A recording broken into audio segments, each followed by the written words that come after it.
Assalamualaikum dan salam sejahtera. Berita Wilayah edisi Ahad 27 November 2022 membawakan laporan terkini seluruh negara. Saya Nur Zamri. Kita ikuti paparan utama petang ini. Isu subsidi rakyat, Majlis Sendakan Sara Hidup Negara diberi tempoh 2 minggu. Sediakan kertas kerja.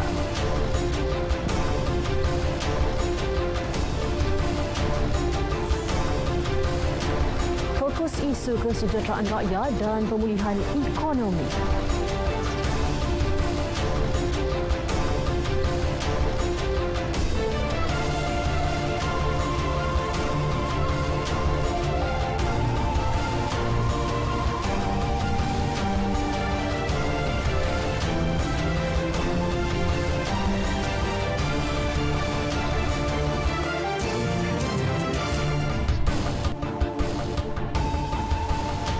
Lintas langsung dari Sabah, Sarawak dan Kelantan mengisi paparan hari ini.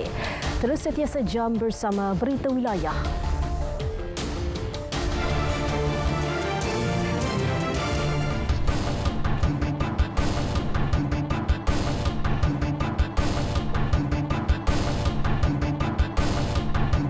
Pemberian subsidi akan tertumpu kepada golongan sasar bagi memastikan ia hanya benar-benar memberi manfaat kepada golongan yang memerlukan.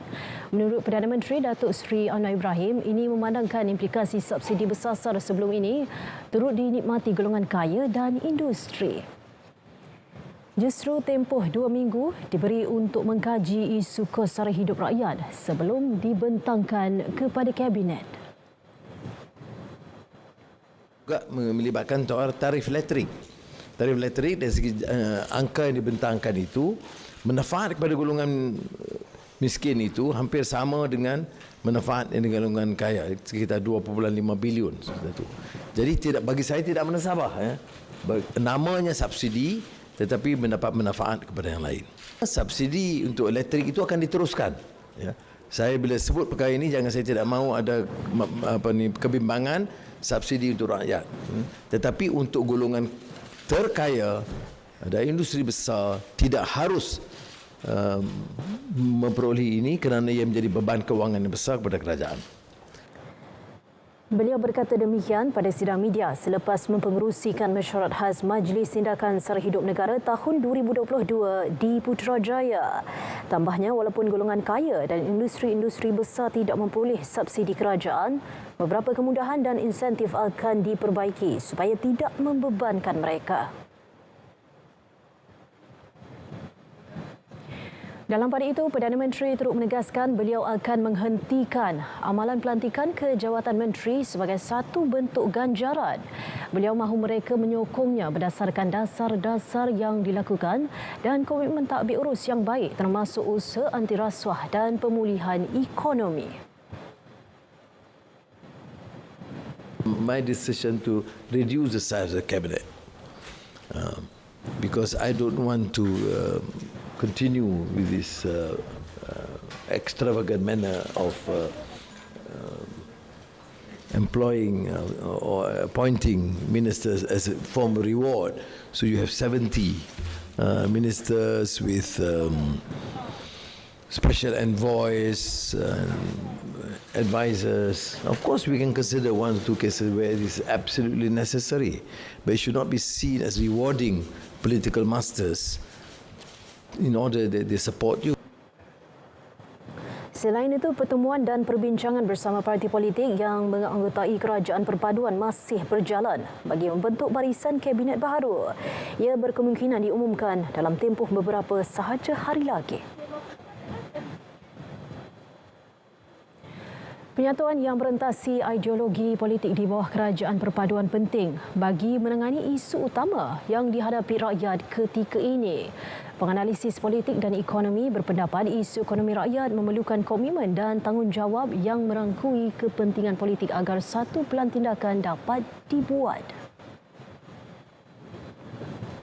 Penganalisis politik Universiti Sains Malaysia USM, Profesor Dr. Siva Murugan Pandian berkata, ideologi politik harus diketepikan bagi memartabatkan semula kehidupan masyarakat dan pemulihan ekonomi. Dalam soal ini, yang penting adalah politik harus dihentikan sementara. Gencatan politik itu dilakukan semata-mata untuk meningkatkan usaha ke arah memertabatkan semula kehidupan masyarakat, ekonomi dibaik pulih, merancakkan semula hubungan dengan pelaburan asing di luar, dan juga ekonomi domestik itu barangkali mampu dilakukan jika sekiranya masing-masing mencari satu pendekatan yang menang-menang untuk semua. Turut senada penganalisis ekonomi Putra Business School UPM, Profesor Madya Dr. Ahmad Razman Abdul Latif. Kerana selepas 2 tahun negara kita dilanda krisis kesihatan dan juga krisis politik, kita mahu melihat kerajaan perpaduan ini menumpukan sepenuh perhatian kepada isu ekonomi rakyat dan negara. Bagaimana kos harga hidup, kos dan bekalan barangan makanan, kadar gaji yang diharap lebih kompetitif, peluang pekerjaan yang lebih baik, ruang meningkatkan peluang perniagaan. Semua ini menjadi agenda utama kerajaan sehingga hujung tahun ini dan juga tahun hadapan. Dalam pada itu, kerajaan juga perlu memastikan aspirasi dan kesejahteraan rakyat menjadi tunjang. Ia dengan mengambil kira pelbagai faktor, lebih-lebih lagi soal pembentukan kabinet, seterusnya janji-janji yang ditawarkan menerusi manifesto. Sejauh mana ia dapat direalisasikan adalah bergantunglah kepada pucuk pimpinan yang dapat menumbuhkan sepasukan menteri yang berkaliber dan berprestasi. Selain itu, gabungan ini juga diharapkan boleh menjadi faktor penyelesaian kemelut pasca pilihan raya ke-15 dengan syarat manifesto yang dijanjikan semua gabungan parti perlu dilaksanakan. Jadi diharap mereka dapat duduk bersama, berbincang dan meneliti manifesto-manifesto yang telah masing-masing kemukakan dan melihat di manakah manifesto ataupun janji-janji yang berkenaan pada rakyat boleh diselaraskan, boleh tambah baik dan satu sama lain. Permodalan Nasional Berhad PNB menjenamakan semula hotel miliknya di Port Dickson iaitu PNB Ilham Resort Port Dickson yang kini dikenali sebagai Villa Port Dickson sempena Minggu Amanah Saham Malaysia MSAM 2022. Tanah Hotels and Resorts Sdn Berhad yang merupakan anak syarikat PNB menawarkan pakej menarik bagi Villa Port Dickson. Wartawan Nora Syikin Harun di Port Dickson ada perinciannya. Baik, terima kasih. Permodalan Nasional Berhad PNB selaku penganjur Minggu Saham Amanah Malaysia MSAM 2022 juga bertindak untuk mempromosi anak syarikat di bawahnya. Jadi untuk hari ini bersama-sama saya ialah Ketua Komersial Tanah Hotels and Resorts Sdn Berhad Cik Elis Nastasyah Osman. Baik, apa khabar Cik Elis? Khabar baik, terima kasih. Baik, Cik Elis, mungkin Cik Elis boleh kongsikan apakah yang istimewa sempena MSAM 2022 ini yang ditawarkan oleh Tanah Hotels and Resorts Sdn Berhad? Okey, apa yang kami tawarkan adalah harga rangkaian hotel kami di Malaysia di mana penginapan termasuk sarapan pagi serendah RM234 semalam. Jadi kelebihan bagi mereka yang mengunjung ke Minggu Saham dalam tempoh 7 hari ini dapat menikmati penjimatanlah dari segi kos di mana kami tidak mengenakan surcharge ataupun penambahan harga terutama semasa hari perayaan ataupun cuti sekolah dan lazimnya kebanyakan hotel akan penuh buat masa tu. Jadi mereka yang dapat mengambil kesempatan buat masa ni kami alu-alukanlah untuk belilah voucher semasa Minggu Saham. Baik, Cik Liz, salah sebuah hotel di bawah PNB iaitu Hotel Villa Port Dickson baru saja beroperasi semula pada 1 Oktober selepas melaksanakan pengubahsuaian utama. Jadi mungkin Cik Liz boleh kongsikan apakah yang menarik di Hotel Villa Port Dickson? Okey, kami telah menjalankan renovasi secara besar-besaran dan juga membaik pulih juga kemudahan yang terdapat sebelum ni. Jadi antara penambahan yang diadakan adalah kolam renang kanak-kanak, kemudian ballroom kami yang boleh menampung seramai 500 orang telah dinaik tarafkan dari segi fasiliti dan kemudahan yang termoden untuk menampung pelbagai segmen ataupun market lah, daripada segi corporate, percutian dan juga mereka yang melakukan MICE ya, seperti meeting, insentif dan sebagainya. Memasuki hari keempat MSAM 2022, bagaimana sambutan yang diterima daripada pengunjung? Okey, kami agak teruja juga. Hari ini selepas dimaklumkanlah cuti hari Isnin, agaknya crowd hari ini lebih merangsangkan berbanding pada 2 hari yang lepas. So tim pun bersungguh-sungguh juga untuk membuat penjualan yang terbaik lah. Terima kasih banyak Cik Elis atas perkongsian tersebut. Baik, sekian dahulu perkongsian dari Minggu Saham Amanah Malaysia MSAM 2022 di Port Dickson. Kembali ke Angkasa Puri, silakan. Terima kasih Syikin. Baik, beralih kepada perkembangan banjir, berdasarkan portal bencana banjir NADMAH, masih terdapat 384 penduduk terjejas yang kini mendapatkan tempat perlindungan di 6 pusat pembinaan sementara di Johor, Selangor dan Perak.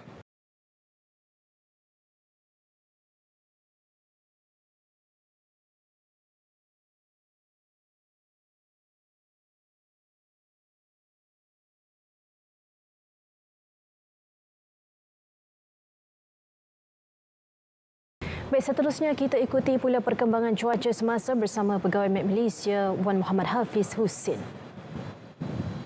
Silakan, Wan Hafiz. Assalamualaikum dan salam sejahtera. Pada 29 November nanti sehingga ke 4 Disember 2022, angin timuran kencang akan bertumpu di Sabah serta di utara dan juga pantai timur Semenanjung. Jadi keadaan ini boleh menyebabkan peningkatan kelembapan dan seterusnya berpotensi menghasilkan hujan berterusan di kawasan berkenaan dalam tempoh tersebut. Jadi Met Malaysia sedang memantau keadaan ini dan akan mengeluarkan amaran hujan lebat berterusan peringkat waspada sekiranya perlu. Jadi diharapkan kepada anda semua agar sentiasa dengan apa jua amaran dan juga ramalan yang dikeluarkan oleh Met Malaysia.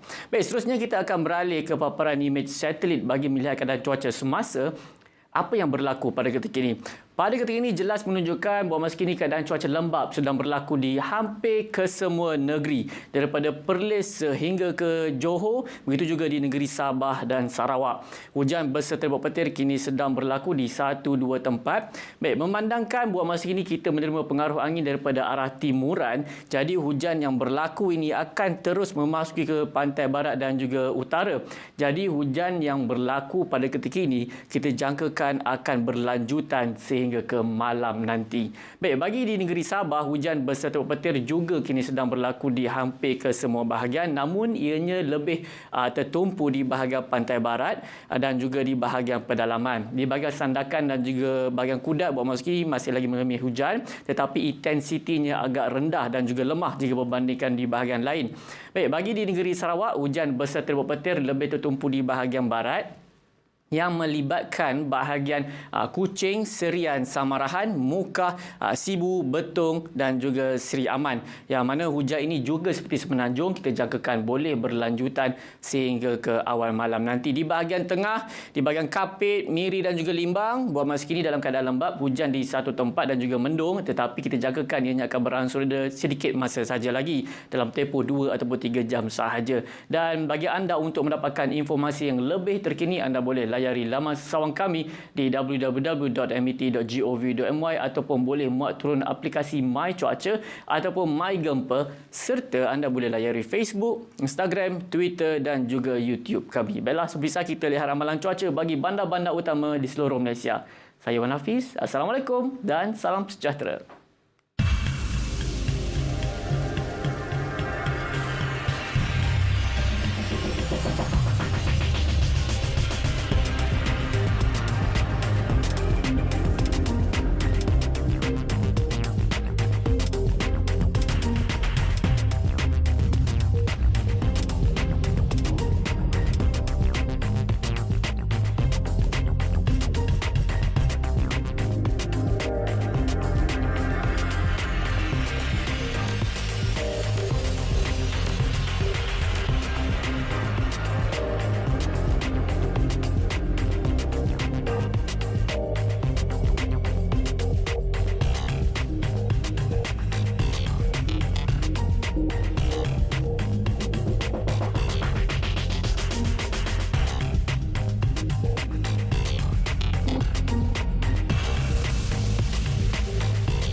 Malaysia antara 10 negara dengan kadar transplantasi terendah di dunia pada tahun 2021. Kini, anda boleh mendaftarkan diri sebagai penderma organ melalui MySejahtera. Jom daftar dan kemaskini sebagai pengikrar derma organ. Satu ikrar, sejuta harapan. Untuk maklumat lanjut, layari www.dermaorgan.gov.my.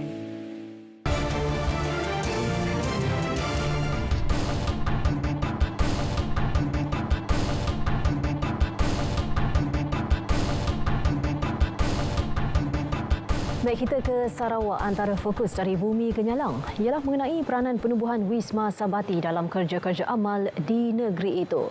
Perinciannya bersama Buma Win. Silakan Buma. Ya Nurul, terima kasih. Selepas penantian selama 40 tahun, Sarawak Badan Amal Tenaga Isteri-Isteri Sabati kini mempunyai bangunan sendiri yang dikenali sebagai Wisma Sabati.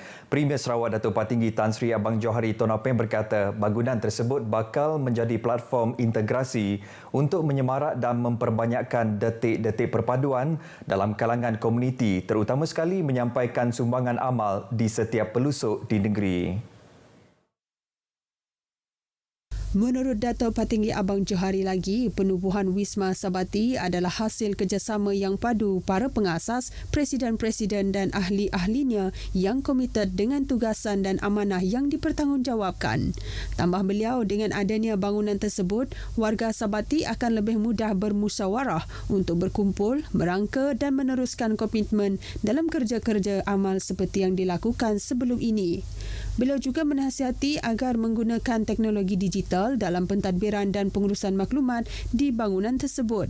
Katanya ini termasuk penggunaan SP Global yang telah menjadi platform utama bagi perniagaan, urus niaga kerajaan negeri dan sektor swasta, dan warga Sabati boleh menggunakan perkhidmatan itu dalam pengurusan di kafeteria atau di galeri selain menyediakan Wi-Fi. Beliau berkata demikian pada majlis perasmian Wisma Sabati dan sambutan ulang tahun ke-40 yang dirasmikan oleh Yang di-Pertuan Negeri Tun Pehin Sri Abdul Taif Mahmud di Kuching.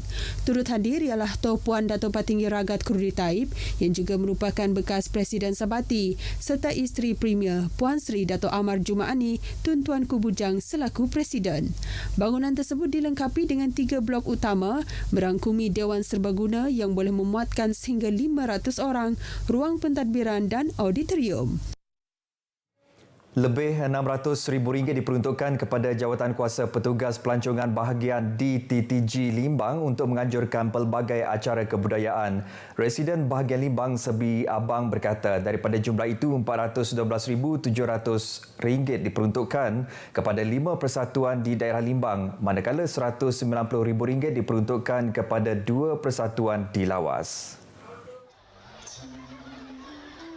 Menurut CB, peruntukan itu adalah daripada Kementerian Pelancongan, Industri Kreatif dan Seni Persembahan Sarawak serta Kementerian Pelancongan Seni dan Budaya, selain peruntukan turut diberi oleh Wakil Rakyat di Limbang. Beliau yang juga pengerusi DTTG Limbang berkata, jawatankuasa itu melaksanakan acara yang memfokuskan kepada kepelbagaian kebudayaan etnik di daerah itu.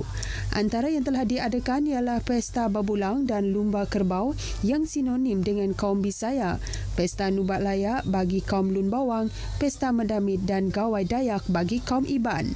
Turut diadakan juga Makan Tahun Perdana kaum Kedayan serta Pesta Badudun dan Lumba Kerbau kaum Melayu serta acara berprestij Festival Muzik Wilayah Utara. Beliau berkata demikian pada perasmian Pesta Kebudayaan Tionghoa di Lot 777 tapak letak kereta Majlis Daerah Limbang, anjuran kawasan rukun tetangga KRT Pekan dengan kerjasama Pejabat Residen Limbang. Menyentuh mengenai pesta itu, CB berkata ia berjaya mencapai objektif untuk menghimpunkan masyarakat Tionghoa dalam satu acara dan menjulang budaya dan tradisi Tionghoa selain menarik penyertaan kaum lain mengenali budaya mereka. Pesta Buku Kuching atau Kuching Book Fair 2022 yang berlangsung selama 4 hari bermula Khamis lepas di Pustaka Negeri Sarawak mendapat sambutan yang amat menggalakkan daripada masyarakat setempat. Ketua Pegawai Eksekutif Pustaka Negeri Sarawak Japri Bujam Masli berkata, penganjuran program julung kali itu berjaya menarik lebih 5,000 pengunjung. Japri Bujang menjelaskan dengan salah satu pengisian pada pesta itu yang dikenali sebagai Kamek Sayang Buk Kamek memberi suntikan kepada orang ramai untuk menyukai buku sekaligus menanam semangat suka membaca dalam kalangan masyarakat. Menurut Japri, forum komik masuk perpustakaan juga menjadi salah satu tarikan kepada pembaca komik untuk menjadikan amalan membaca sebagai hobi mereka. Sekarang komik masuk perpustakaan sebab dulu perpustakaan banyak fokus kepada buku biasa yang penuh dengan perkataan, dengan ayat kan. Jadi sekarang ada trend baru seperti manga dan sebagainya. Komik ini menjadi bahan bacaan utama juga. Jadi yang penting adalah penyaluran maklumat itu kepada pembaca dan juga pemahaman mereka tentang suatu perkara. Jadi kita pun amat menyokong industri buku yang melibatkan komik. Beliau berkata demikian semasa menjadi tetamu Cerita Pagi Sarawak menerusi TV1. Dalam pada itu, beliau berkata dengan kejayaan penganjuran kali ini, pihaknya menyasarkan penganjuran pesta buku serupa di Sibu dan Miri pada masa akan datang. Pesta Buku Kuching 2022 turut disertai pempamer dari seluruh Sarawak dan Semenanjung, malah disertai penerbit buku antarabangsa. Baik, sebanyak 153 peralatan perubatan yang bernilai 1.28 juta ringgit akan diedarkan ke fasiliti-fasiliti kesihatan luar bandar seluruh negeri Sarawak. Jabatan Kesihatan Negeri Sarawak menerusi satu kenyataan memaklumkan sesi penyerahan peralatan tersebut disempurnakan oleh Timbalan Premier Sarawak yang juga Menteri Kesihatan Awam, Perumahan dan Kerajaan Tempatan, Datuk Seri Dr. Sim Kui Hian. Kenyataan itu berkata simbolik penyerahan sumbangan bertemakan Hope Touching More Life #Kamek1 Keluarga diadakan di perkarangan Dewan Undangan Negeri Lama Kuching baru-baru ini. Turut hadir pada majlis simbolik penyerahan itu adalah Presiden Rotary Club Bintulu Central, Alan Wong, yang juga penganjur pengelola majlis serta penderma dari Badan Amal Latter Day Saint Charities dan Pengarah Kesihatan Negeri Sarawak, Dr. Oi Chu Hak. Program pemvaksinan anti-rabies percuma di zon Long Sukang Lawas akan dilaksanakan mulai Selasa ini hingga Jumaat. Sarawak Disaster Information menerusi satu kenyataan memaklumkan program itu akan bermula di Kampung Long Remirang, Kampung Long Lidong dan Kampung Long Lutok. Manakala pada Rabu pula ia akan diadakan di Kampung Long Sukang dan Kampung Berayung Tengah dan pada hari seterusnya di Kampung Punang Berayung, Kampung Long Tuyo dan Tang Pau. Program pemvaksinan itu akan berakhir di kawasan Kem Merarap dan Metalan pada Jumaat kelak. Pemilik anjing di kawasan berkenaan diminta membawa kad klinik vaksinasi anjing dan kad pengenalan pemilik anjing. Baik, pengguna jalan raya di Kuching diminta berhati-hati semasa memandu di sekitar kawasan pembinaan Jalan Bulatan Setiaraja Tabuan. Ini berikutan penutupan separuh jalan bagi kerja-kerja menebang dan memindah pokok lanskap di sekitar kawasan tersebut. Jabatan Kerja Raya menerusi satu kenyataan memaklumkan kerja-kerja tersebut bermula hari ini hingga Jumaat depan. Kerja-kerja tersebut akan melibatkan bulatan Setiaraja Tabuan dari Jalan Setiaraja berdekatan Pasar Basas Tutong menuju ke Komplek Perumahan PDRM Tabuan Jaya dan Jalan Kana dari bulatan Setiaraya menuju Imat Tabuan. Justru itu, pengguna jalan raya diminta mengikuti arahan pengurusan trafik untuk keselamatan sehingga tamat kerja-kerja pembaikan. Di Lawas, seorang pemandu dan dua orang penumpang berdepan detik cemas apabila kereta jenis kenderaan utiliti sukan SUV meluncur ke pantai di Kampung Sungai Bangat, Jalan Punang, Lawas. Pusat Gerakan Operasi Bomba Sarawak menerusi satu kenyataan memaklumkan pihaknya menerima laporan mengenai kejadian itu pada pukul 12.28 tengah malam tadi. Setibanya di lokasi, pihak bomba mendapati kesemua mangsa merupakan dua orang lelaki bersama seorang wanita masih berada dalam kenderaan tersebut yang hampir ditenggelami air. Walau bagaimanapun, pasukan bomba berjaya menarik kenderaan tersebut ke tepi pantai dan semua penumpang berjaya diselamatkan. Baik saudara, sekian berita dari Sarawak. Kita kembali bersama Nurul di Angkasa Puri. Nurul, silakan. Terima kasih Rumah Muin atas perincian itu.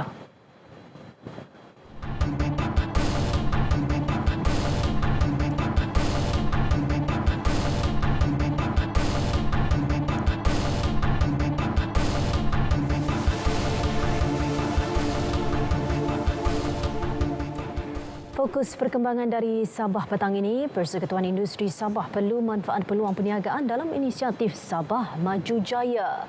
Terus langsung bersama Muhammad Dia Sahlan di Kota Kinabalu. Ya, baik Nurul. Persekutuan Industri Sabah FSI diminta supaya memanfaatkan peluang perniagaan dan pelaburan yang banyak ditawarkan dalam inisiatif Hala 7 Sabah Maju Jaya SMJ. Ketua Menteri Datuk Seri Panglima Haji Jinor berkata ini memandangkan SMJ adalah antara aspirasi utama kerajaan negeri dalam membawa pembangunan pesat secara menyeluruh ke Sabah. Menurut Datuk Haji Ji, menerusi SMJ, Sabah berjaya memeterai perjanjian kerjasama komersial CCA dengan Petronas dalam sektor minyak dan gas yang menyediakan ruang luas dalam perniagaan. Jelas beliau, kerajaan negeri sentiasa memberi sokongan kepada FSI serta pemain industri di negeri ini dengan menggalakkan pertumbuhan perniagaan. Sebagai pemimpin negeri, Datuk Haji Ji juga beraspirasi untuk melakar laluan ke arah Sabah yang progresif dengan usaha berterusan membawa lebih banyak kemajuan untuk Sabah.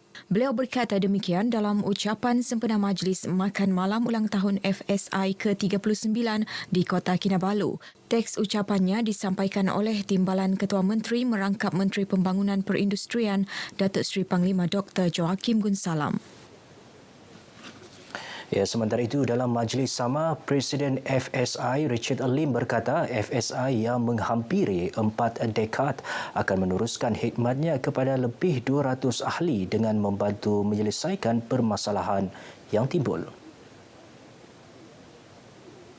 Katanya FSI juga sentiasa menggalakkan ahlinya untuk terus mengembangkan produktiviti masing-masing ke peringkat lebih tinggi dan global dengan menyasarkan jajaran kawasan pertumbuhan ASEAN Timur, Brunei, Indonesia, Malaysia dan Filipina BIM IAGA. Dalam masa sama, beliau berkata keperluan aksesibiliti yang kondusif seperti perniagaan mesra kerajaan, akses infrastruktur yang baik serta kemudahan seperti bekalan air dan tenaga elektrik antara perkara utama dalam terus memacu perkembangan perindustrian di negeri ini. Richard turut menzahirkan penghargaan kepada kerajaan negeri yang sentiasa memberi sokongan kepada FSI dalam sebarang penganjuran program bersama pemain industri dari luar negara. Pesta nelayan diharap dapat menjadi medium untuk golongan nelayan khususnya di daerah Kuala Penyu dan menumbuk memajukan produk keluaran masing-masing. Sehubungan itu, Menteri Tugas-Tugas Khas dan Penyelaras Datuk Dr. Muhammad Arifin Muhammad Arif menggalakkan mereka membuat inovasi dan kreativiti untuk mempelbagai produk dengan dibantu agensi kerajaan seperti Jabatan Pertanian dan Jabatan Perikanan. Saya yakin dengan bantuan agensi-agensi kerajaan, Jabatan Pertanian, Jabatan Perikanan, Ko-Nelayan dan agensi-agensi yang lain daripada pusat, LKIM dan sebagainya dapat membimbing golongan nelayan ini. Dan saya yakin nelayan di kawasan kita, khususnya di kawasan Kuala Penyu menumbuk ini dapat mempunyai semangat baharu untuk sama-sama memajukan diri. Datuk Arifin berkata demikian kepada media selepas merasmikan Pesta Nelayan Menumbuk ke-20 2022 mewakili Ketua Menteri Sabah Datuk Seri Panglima Haji Jinor di tapak Pesta Nelayan Pantai Mempakul Menumbuk. Dalam program ini, Datuk Muhammad Arifin turut menyampaikan bantuan enjin sangkut dan bahan peralatan insentif program ternakan ketam berasaskan komuniti kepada 5 penerima oleh Jabatan Perikanan Sabah dan bantuan 13 enjin sangkut oleh Ko-Nelayan kepada wakil penerima 3 daerah Kuala Penyu, Beaufort dan Sipitang. Pendidikan awal kanak-kanak penting dalam membangunkan model insan cemerlang seimbang dari segi rohani, jasmani dan emosi. Pengarah Jabatan Perpaduan Negara dan Integrasi Nasional JPNIN Negeri Sabah, Delin Let Belaun berkata pendedahan kepada kanak-kanak seawal 4 hingga 6 tahun akan membantu mereka mengadaptasikan diri terhadap persekitaran dan pergaulan sebelum melangkah ke alam persekolahan sebenar.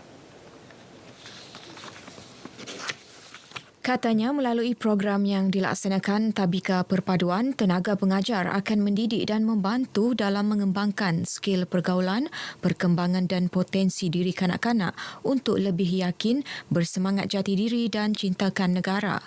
Melalui Jabatan Perpaduan ini kita cuba melahirkan kanak-kanak yang mana mereka ini lebih bersedia melalui pergaulan dengan rakan sebaya, yang mana kita sedia maklum ya, kanak-kanak ini mereka perlulah mendapat sokongan daripada keluarga dan juga daripada guru-guru Tabika Perpaduan.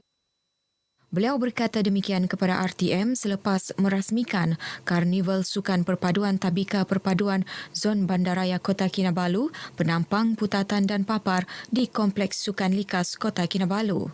Tambahnya, JPNIN melalui 142 Tabika Perpaduan di seluruh Sabah juga komited membantu golongan B40 dalam mendapatkan pendidikan awal tanpa mengenakan sebarang bayaran. Malah JPNIN turut menyediakan pelbagai insentif seperti alat bantuan persekolahan agar golongan ini tidak ketinggalan menerima akses pendidikan. Justru beliau berharap ibu bapa memberi sokongan dengan melibatkan diri dalam program dianjurkan JPNIN. Seramai 560 pelajar Tabika Perpaduan dari 41 kelas melibatkan daerah Kota Kinabalu, penampang putatan dan papar menyertai karnival sukan tersebut. Baik, sekian dahulu perkembangan dari negeri di bawah Bayu. Berita seterusnya kita kembali bersama Nurul di Angkasa Puri. Silakan Nurul. Terima kasih dia atas perincian itu.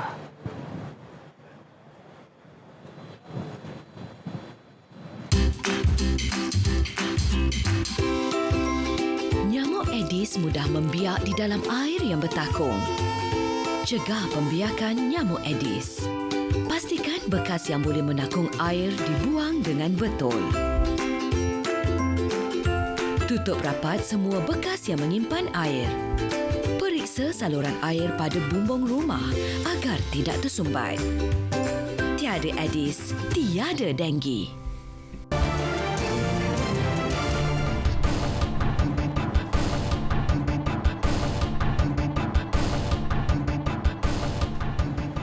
Pemangku Raja Pahang Tengku Mahkota Tengku Hassan Ali Ibrahim Alam Shah Al-Sultan Abdullah Rayatuddin Al-Mustafa Bilal Shah berkenan pembentukan kerajaan negeri daripada Barisan Nasional dan Pakatan Harapan. Menurut Pengelola Bijaya Diraja Sultan Pahang, Dato' Ahmad Kirizal Abu Rahman, Baginda turut berkenan melantik Datuk Seri Wan Rosti Wan Ismail sebagai Menteri Besar. Majlis Pengurniaan surat cara pelantikan dan mengangkat sumpah jawatan Menteri Besar akan diadakan pada pukul 11 pagi esok di Balarong Seri Istana Abu Bakar, Pekan. Perkembangan kempen PRU ke-15 Dewan Negeri Rompin, Persatuan Nelayan Kuala Rompin berharap masalah yang dihadapi golongan nelayan dapat diselesaikan. Antaranya melibatkan pencerobohan pukat tunda kelas B di kawasan pesisir pantai. Menurut Pengerusi Persatuan Nelayan Kawasan Rompin, Sulaiman Mustafa, isu tersebut telah lama berlarutan menyebabkan punca pendapatan nelayan terjejas. Pukat tunda ni dia masuk melanggar zon. Dan kita dah merayu dengan jabatan supaya memberi kerjasama. Tapi sehingga hari ini masih lagi berasa. Sementara itu, masyarakat orang asli di Kampung Orang Asli Batu Lapan di Rompin berharap dapat memperoleh penempatan yang lebih baik untuk generasi akan datang. Perkampungan yang dibuka pada tahun 1948 itu kini menempatkan hampir 800 penduduk daripada generasi pertama hingga ketiga. Pertambahan bilangan penduduk menyebabkan perkampungan terbabit tidak mempunyai kawasan baharu untuk mendirikan kediaman. Malah generasi kedua dan ketiga terpaksa menumpang bersama ibu bapa dalam tempoh yang lama kerana kebanyakan mereka bekerja di sekitar daerah Rompin.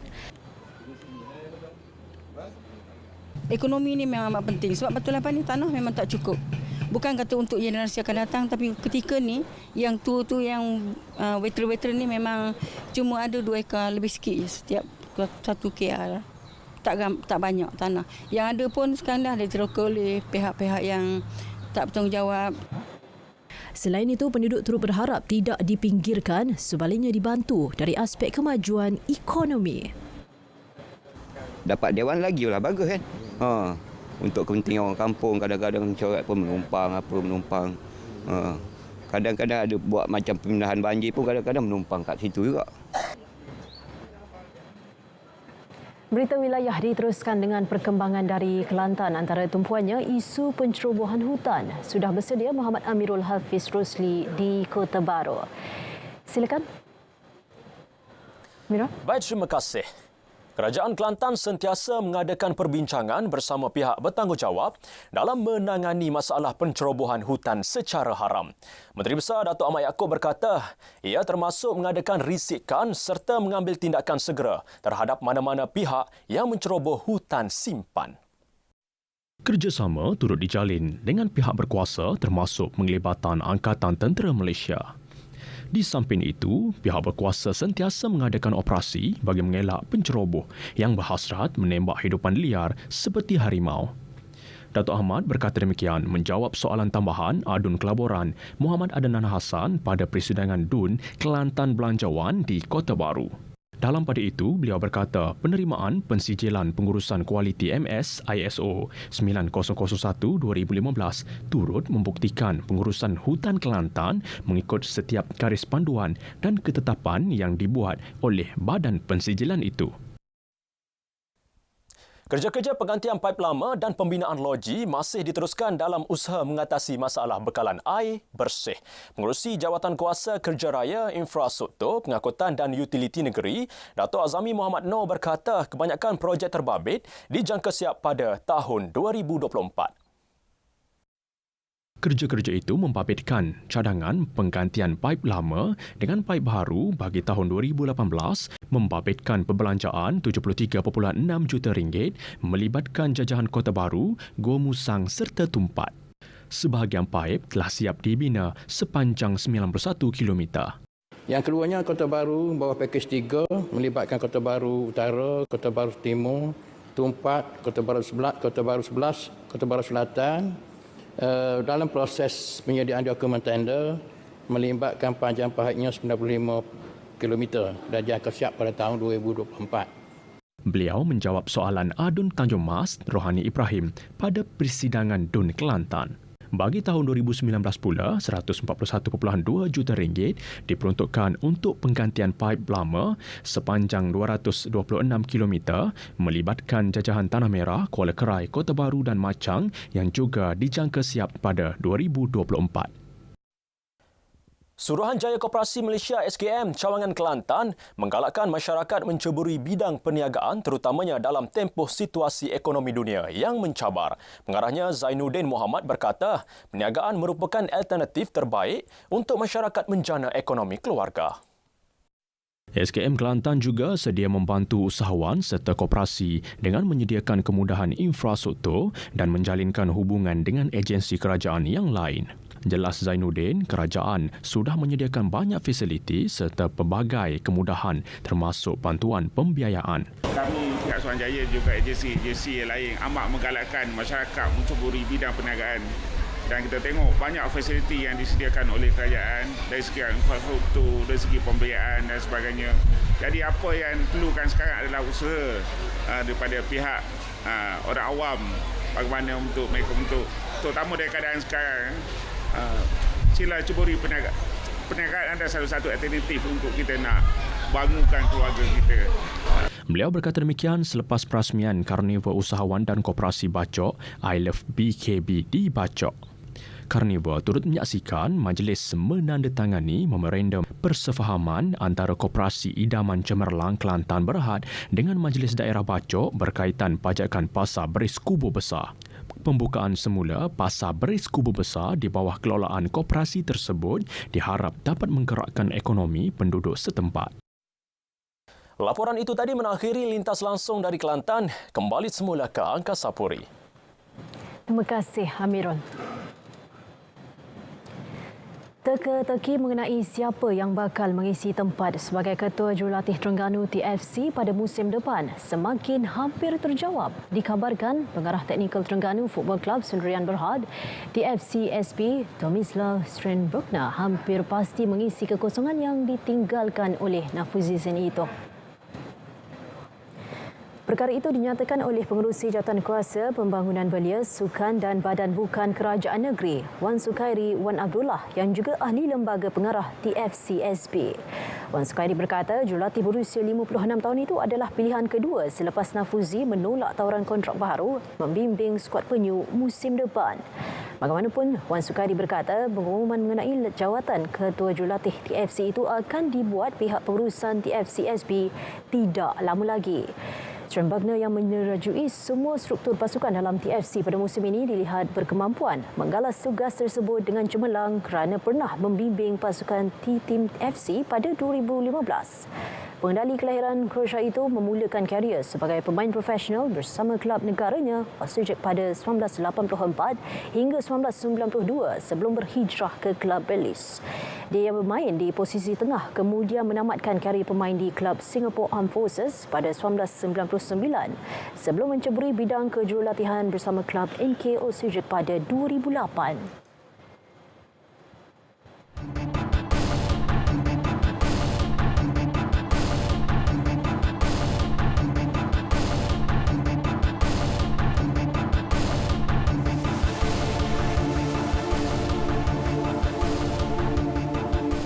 Cetusan laktasi bakal dilancarkan awal tahun hadapan. Ia ke arah usaha meningkatkan lagi kesedaran mengenai manfaat penyusuan susu ibu yang lebih meluas.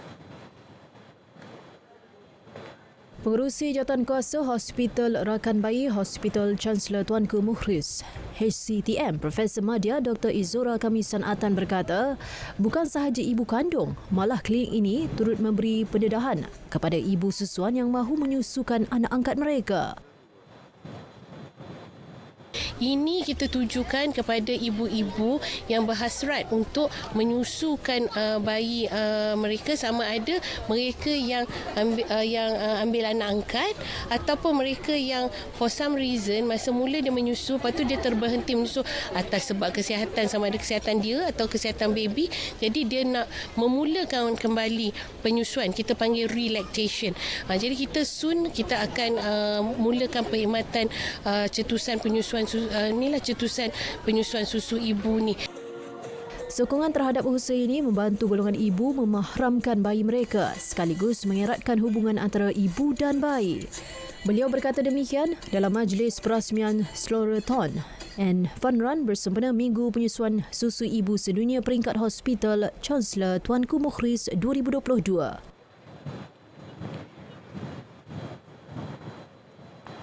Saya memang menyupport usaha penyusuan ibu. So dapat fun run ni dengan stroller run. Sebab biasanya run tak boleh bawa anak kan. Ni dah boleh bawa stroller. Ambil peluang bawa anak dalam stroller run sekali.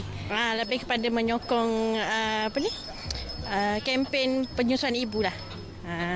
Alhamdulillah saya pun menyusu kira dua-dua anak menyusu sampai 2 tahun lah.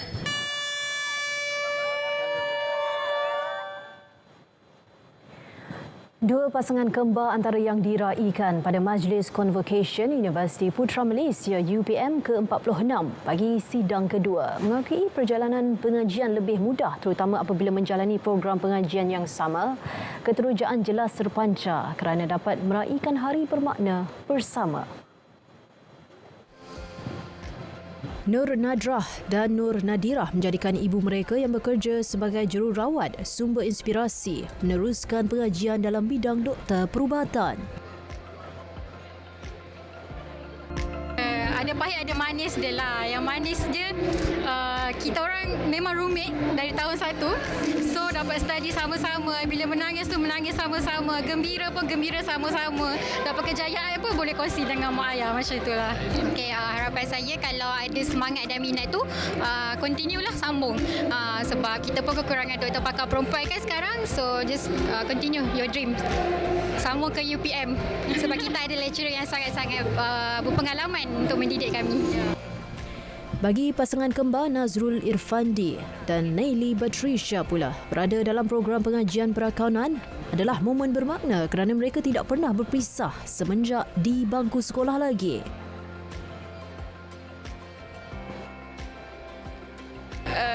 Ada banyak sebenarnya advantage of having twins, lagi-lagi in the same course. You boleh study sama-sama, you can exchange ideas and see what is your macam kelebihan you and kekurangan you, so you boleh macam work together to become one. Memang kena holistik lah. Dia bukan saja CGPA penting, koko pun penting, communication skill pun penting, so kena semua kena come hand in hand lah. Kena dapatkan CGPA yang okey, resume okey, interview pun okey, koko pun kena ada something yang you boleh showcase during the interview process lah. Mereka merupakan sebahagian daripada lebih 5,000 graduan pelbagai program pengajian bermula semalam hingga 2 Disember ini. Sebanyak 2,022 dulang nasi ambeng yang dihidangkan secara percuma berjaya dicatatkan dalam Malaysia Book of Records sebagai hidangan nasi ambeng terbesar di Malaysia. Ia sekaligus memadamkan rekod sebelum ini, 1,600 dulang nasi ambeng. Kejayaan itu dicipta pada Pesta Nasi Ambeng Tradisional Selangor 2022 di Pantai Bagan Lalang, Sepang dengan kehadiran 8,088 pengunjung. Menurut Esko Pelancongan Negeri Borhan Aman Shah, program diadakan dalam usaha memperkenalkan dan mempromosikan nasi ambeng kepada orang ramai. Kita harap dengan adanya pengiktirafan ini akan menaikkan lagi identiti negeri Selangor, di mana kita telah mewartakan nasi ambeng ini sebagai makanan tradisional negeri Selangor. Dan juga saya menyeru kepada semua pihak jabatan, agensi-agensi kerajaan untuk memastikan bahawa makanan rasmi ini dijadikan sebagai menu untuk bagi pengunjung-pengunjung yang datang ke negeri Selangor. Lebih 300 pembekal dan pengusaha menyediakan hidangan nasi ambeng secara gotong royong atau rewang melibatkan peruntukan RM300,000. Nasi ambeng tradisional Selangor yang mengandungi nasi putih, ayam masak semur, mi goreng, ikan masin, serunding kelapa, sambal goreng dan rempeyek dihidang dalam dulang. Semalam Menteri Besar Datuk Seri Amiruddin Syahri telah mengisytiharkan pewartaan nasi ambeng sebagai makanan warisan Selangor. Amalan bersedekah dalam kalangan masyarakat masih subur dan mewujudkan semangat penyatuan serta nilai perpaduan yang utuh.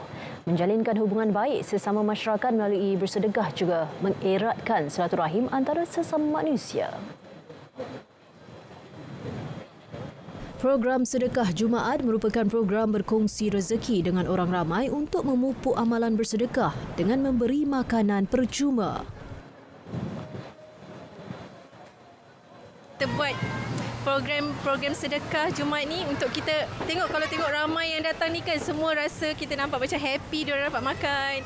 So inilah sebenarnya yang kita nak beri pada masyarakat sebenarnya. Sebenarnya ni adalah program yang bagus untuk kita berkongsi rezeki dengan orang lain. Sebab kalau yalah kambing golek kan, kalau ikut kemampuannya ramai mungkin yang terasa nak makan tapi belum berkemampuan. Baguslah dia buat macam ni, satu sedekah jugalah. Buat selalu pun tak apalah. Sangat baguslah untuk rakyat Malaysia, sambil beramal sambil bersedekah. Program anjuran Malaya Grill ini mendapat sambutan meriah dengan kira-kira 300 pek kambing golek disedekahkan kepada pengunjung. Baik, perkembangan sukan, misi Johor Darul Takzim JDT untuk meraih gelaran treble buat julung kali akhirnya terlaksana selepas menjulang trofi Piala Malaysia 2022 dengan menewaskan Selangor FC 2-1 pada aksi final di Stadium Nasional Bukit Jalil malam tadi. Ini trofi ketiga diraih JDT pada musim ini serta gelaran Piala Malaysia ketiga sejak penubuhannya pada 2013.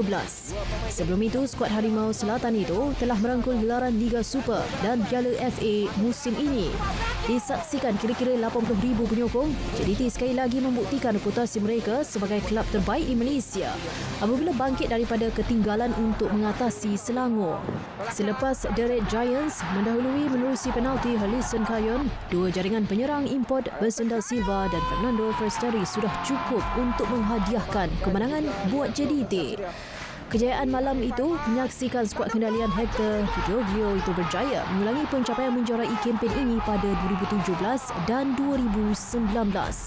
Ia juga turut mengubati kekecewaan tewas pada Kuala Lumpur City FC pada final musim lepas. Manakala Selangor pula terus kempunan merangkul sebarang gelaran juara dalam tempoh 7 tahun selepas kali terakhir menjulang Piala Malaysia pada 2015.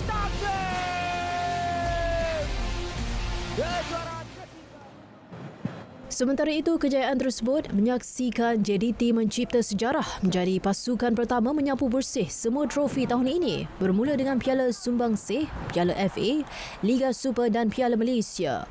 Ketua jurulatihnya Hector Berdioglio meluahkan rasa gembira dan penghargaan kepada semua pihak selepas berjaya membimbing JDT menjuarai Piala Malaysia yang juga kejuaraan domestik ketiganya sejak tiba menggantikan Benjamin Mora Julai lalu. I want to say thank you very much for the boss. Thank you very much for the manager, Martin Press. And thank you very much for all my staff. Arrived in the GDT in difficult moment because it's not easy when you arrive and something win, and you need go for the same way. It's difficult, but my staff helped me too much and I am very happy for the players.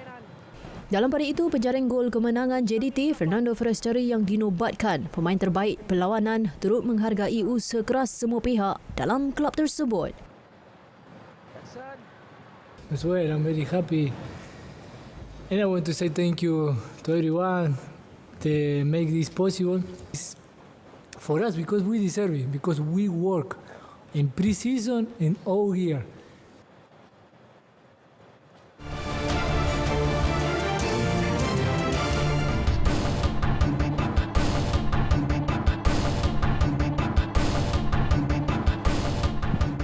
Lagi mengenai Piala Malaysia, dataran Majlis Bandaraya Johor Bahru MBBJ berubah wajah daripada kebiasaan malam tadi apabila dianggarkan lebih 2,000 penyokong Johor Darul Takzim JDT hadir menyaksikan kejayaan pasukan mereka menjulang gelaran Piala Malaysia 2022. Mereka telah berkumpul sejak jam 6.30 petang bagi menonton perlawanan final tersebut melalui 2 skrin gergasi.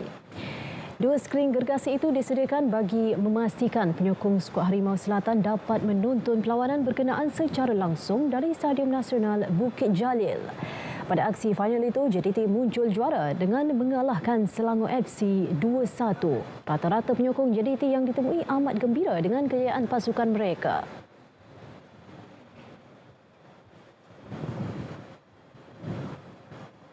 Kita nampak Selangor dia macam lain sikit permainan dia dan JDT sedikit terkejut. Tapi bila masuk second half, JDT dah nampak dah lebih selesa dengan permainan dia dan alhamdulillah kita dapat 1 gol masa second half dan kita dapat sampai ke perlawanan sampai masa tamat kita dapat kekalkan 2-1. Saya amat berpuas hati dengan permainan Selangor walaupun kalah 2-1. Mungkin tiada rezeki pada tahun ini. Kita cuba tahun depan.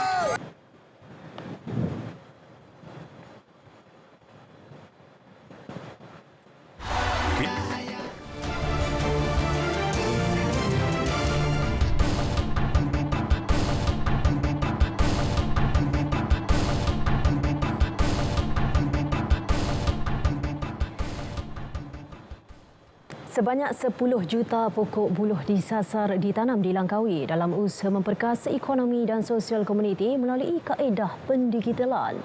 Ia turut dijadikan pokok angkat menerusi aplikasi Adopt a Bamboo yang dilancarkan Pertubuhan Amanah Warisan Kedah Putra dengan kerjasama Lembaga Perindustrian Kayu Malaysia. Esko Pelancongan Kedah Muhammad Firdaus Ahmad berkata ia selari dengan usaha kerajaan yang menggalakkan pemain industri menjadi pencipta, pengguna dan pengadaptasi model perniagaan yang inovatif. Beliau ditemui selepas merasmikan pelancaran Bamboo Festival 2022 di Telaga Walk, Langkawi. Menerusi aplikasi Adopt a Bamboo, mana-mana pihak terutama pelancong yang berminat boleh menjadikannya pokok angkat dengan memantaunya menerusi aplikasi. Festival ini turut menyaksikan pemeteraian perjanjian persefahaman MOU antara Putra dengan programmer Digital Sdn Bhd yang antara lain bertunjangkan kepada bencana pembangunan perniagaan dalam talian.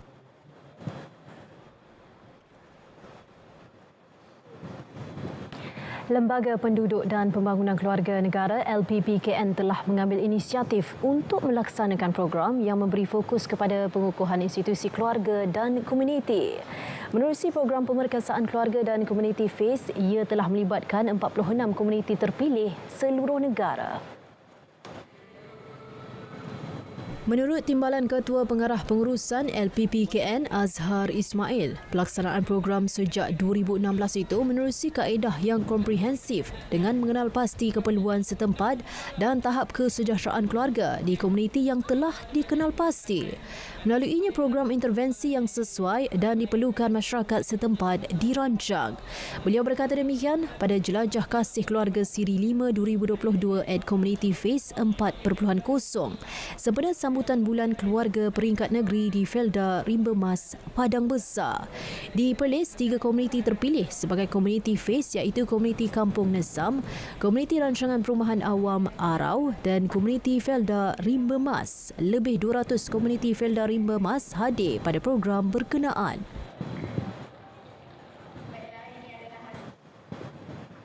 Berita wilayah berakhir di sini. Dapatkan perkembangan sahih sepanjang masa melalui portal berita.rtm.gov.my yang sahih di RTM. Saya Nur Zamri. Assalamualaikum dan salam sejahtera.